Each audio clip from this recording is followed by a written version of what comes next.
Guys, pupunta tayo sa public gym. Kahit labag sa loob ko. Labag na labag sa loob ko, guys. Napag-exercise ako ng nanay ko. Oh my goodness. Nalabag yan sa loob ko. Asan si Che? Che, asan ka? Asan ka? Pumaway ka. Hey guys. Oh my gosh.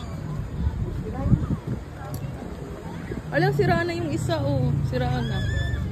Try natin to. Gumagana pa ba? Ang kaya ko, guys. Naman ang next, guys. Ito yung mga tini-twist-twist. Try natin. Ah! Wow. Ganyan siya. Ganyan lang. O, diba? Napaka-nice. Naman, guys, yan, oh. Para ka lang nag-walking. Labag na labag sa loob ko to. Ay, naku, inday.